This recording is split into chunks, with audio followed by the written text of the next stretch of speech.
Assalamualaikum warahmatullahi wabarakatuh.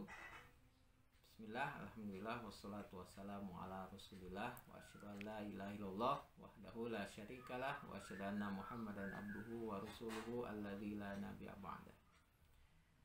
Apa kabar anak-anak semua? Gimana keadaannya sekarang? Alhamdulillah kalau misalkan kalian di dalam keadaan sehat. Dan mudah-mudahan pada kali ini kalian selain diberi kesehatan oleh Allah Subhanahu wa taala, diberikan pula rahmat dan hidayah dari Allah Subhanahu wa taala.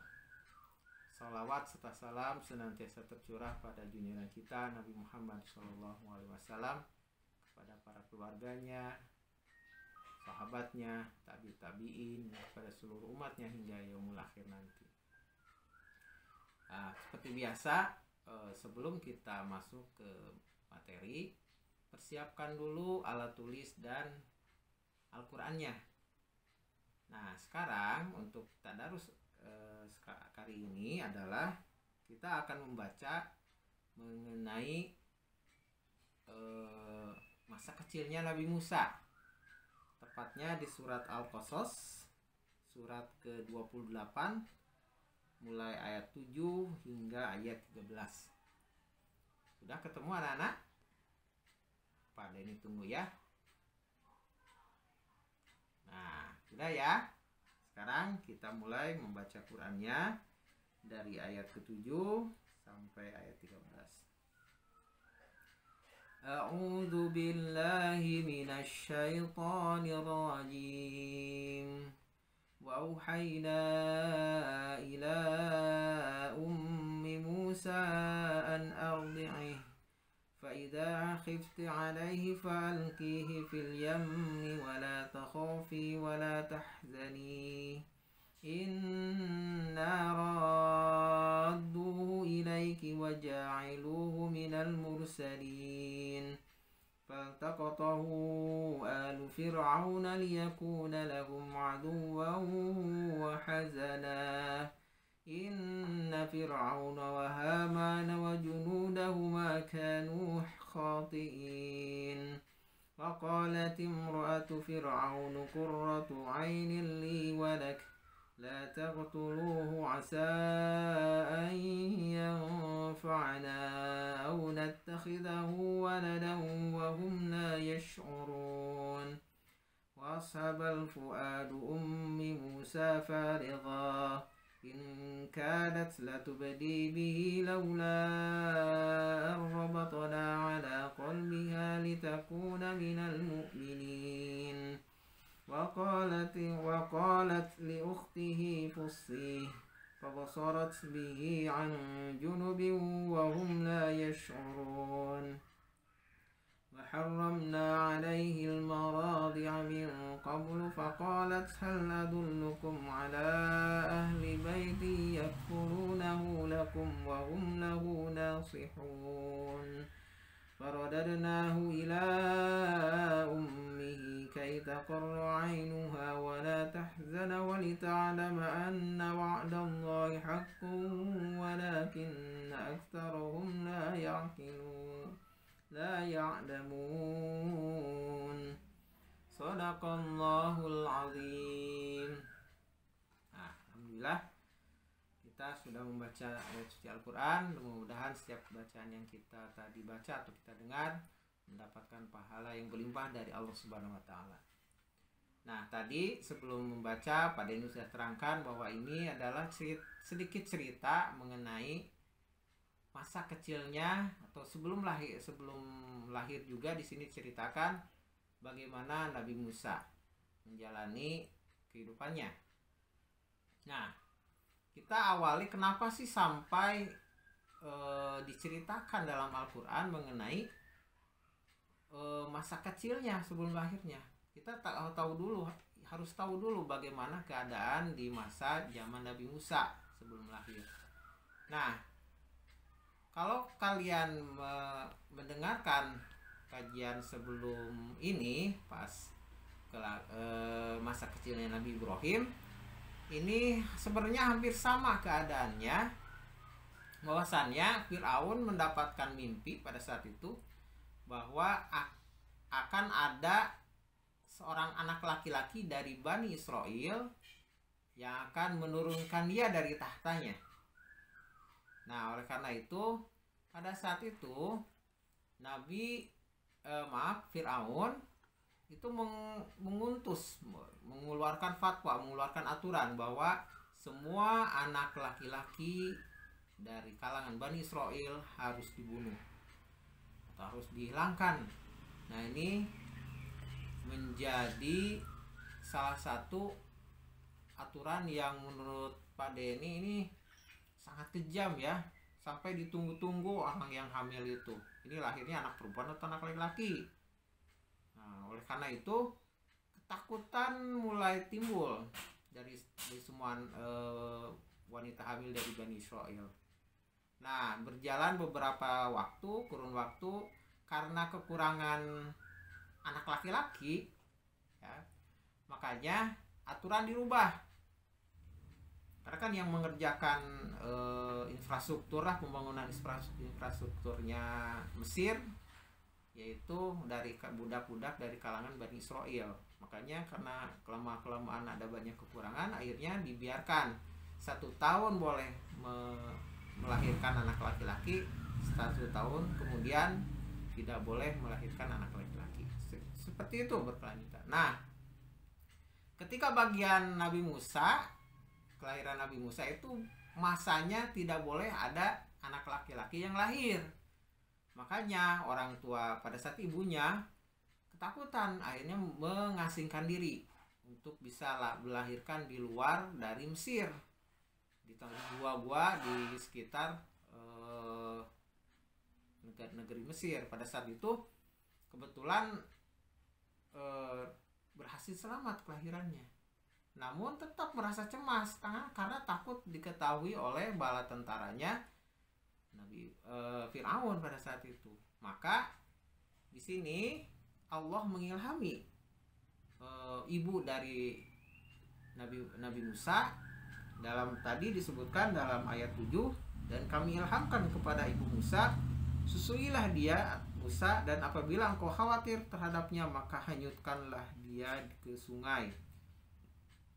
Nah, dalam ilham itu ada tanda tanya besar, bagaimana harus dihanyutkan, nanti bagaimana ketika dihanyutkan ada buaya. Kita tahu sendiri sungai Nil itu sungai yang sangat berbahaya, banyak binatang buasnya. Ada buaya Nil itu yang yang istilahnya buaya terganas itu ya buaya Nil, besar ya.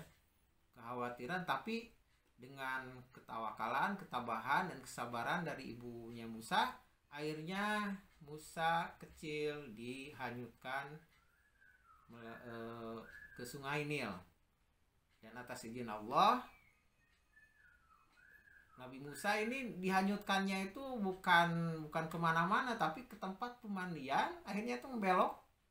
Ini rencana Allah, dibelokkan ke tempat pemandiannya Siti Asiyah. Beliau itu adalah istri Firaun yang paling dicintainya. Setelah melihat ada ada yang mengambang, ya oleh budaknya diambil. Pas dilihat, wah ada bayi, bukan putri.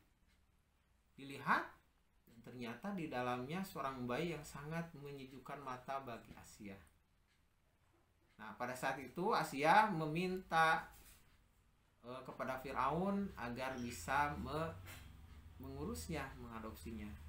Awalnya tidak mau, tapi karena bujuk rayu dari Siti Asiyah, akhirnya Musa diperbolehkan untuk diurus oleh putri dari putri Asiyah. Nah, Allah di sini juga memberikan suatu skenario atau istilahnya bukan skenario, jalan ceritanya lah, kalau anak-anak udah tahu apa itu skenario. Nah, jalan ceritanya bahwa setelah dihanyutkan, ternyata Nabi Musa itu masuk ke tempat pemandian putri Asiyah, Siti Asiyah, dan setelah itu Musa tidak mau disusui oleh perempuan yang ada di istana. Maka pada saat itu Siti Asia minta kepada Firaun agar mencari wanita yang bisa menyusui bayi Musa. Dan akhirnya yang dapat siapa, ayo? Yang mendapatkan pekerjaan itu. Ternyata ini adalah jalan atau rencana Allah. Ternyata yang menjadi orang yang menyusuinya, yang bisa menyusui hanya ibunya Musa. Dan yang menjadi pembantunya yaitu kakaknya Musa. Jadi ini seperti sudah menyusui Musa, anaknya sendiri, dibayar pula. Nah, ini adalah rencana Allah. Nah, karena senangnya sudah mendapati orang yang menyusui, lalu Siti Asia mempersilahkan kepada Firaun untuk menggendong Musa. Walaupun agak tidak mau, semua tidak mau, tapi Firaun mau akhirnya. Ketika Firaun menggendong Musa, apa yang terjadi anak-anak?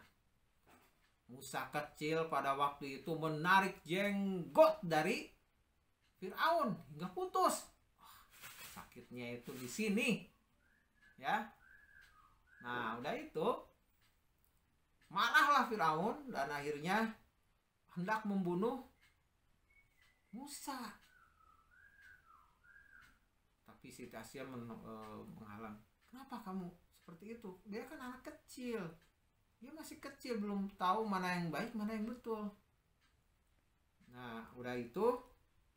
Nah, Nabi Musa akhirnya diberikan suatu permainan pilihan oleh Firaun. Kalau memang dia itu anak kecil, benar-benar anak kecil, maka dibuatlah pilihan. Yang Siti Asia membuat suatu permainan, bukan permainan sebenarnya ya. Jadi karena untuk menghilangkan keraguan Firaun, ini anak kok berani, itu masih anak kok berani sampai sebegitunya ke Firaun. Akhirnya Siti Asia, ya udah, ini kan anak kecil, kamu sekarang buatlah suatu pilihan buat Musa kecil, antara ada mainan dengan bara api. Kalau dia memang melihat mainan, maka kau boleh bunuh dia. Nah, kalau misalkan ada bara api, berarti kau tidak patut untuk membunuh dia karena dia memang bayi. Nah, akhirnya ada riwayat menyebut mainan, ada yang menyebut makanan pada saat itu. Nah, disimpanlah pilihan persatu yang khusus, yang ada makanan, mainan, dan satu lagi ada bara. Nah, ini rencana Allah juga. Musa berjalan, merangkak, bukan berjalan, belum bisa berjalan, merangkak, dan ternyata Allah mengarahkan Musa untuk memakan bara api. Makanya Musa itu bicaranya tidak lancar karena waktu kecil dia makan bara api. Makanya ketika menghadap Firaun, ketika akan berdakwah, Rabbi wa yassir amri wahlul 'uqdatam min lisani yafqahu qawli udud rizqi Haruna wa akhi.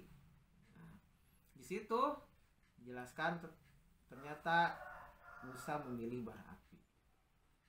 Nah, ini menjadi jalan cerita Musa sehingga diselamatkan oleh Allah, diurus oleh raja, oleh yang musuhnya sendiri, dan yang paling menguntungkan dari bukan Pak Isa menguntungkan, yang paling mendapatkan berkah itu adalah orang tua dari Musa. Nah, ini cerita tentang masa kecil, dan mudah-mudahan ketika nanti mungkin dibahas akan menceritakan bagaimana Musa itu sudah besar dan bagaimana menghadapi Firaun. Demikian yang Pak Dewi bisa sampaikan. Baik, kalau ada kebaikan itu mutlak dari Allah Subhanahu wa taala, dan kalau misalkan ada kesalahan, kekeliruan, itu karena kebodohan Pak Deni, karena kekurangan ilmu Pak Deni. Mohon maaf atas segala kekurangan. Wabillahi taufiq wal hidayah. Wassalamualaikum warahmatullahi wabarakatuh. Oh, lupa, maaf. Ada tugas ya. Tugas, iya lupa tugas. coba kalian buat kesimpulan dari cerita tadi. Apa pembelajaran yang kalian dapat dari cerita yang Pak Denny sampaikan tadi? Dan yang kedua, siapakah nama Fir'aun pada saat Nabi Musa lahir? Karena Fir'aun itu nama gelar raja, tapi namanya belum ada. Cari ya, bisa bertanya kepada orang tua atau kalian cari di internet. Cuma 2 ya, nggak banyak kok. Kerjakan dengan sesama. Assalamualaikum warahmatullahi wabarakatuh.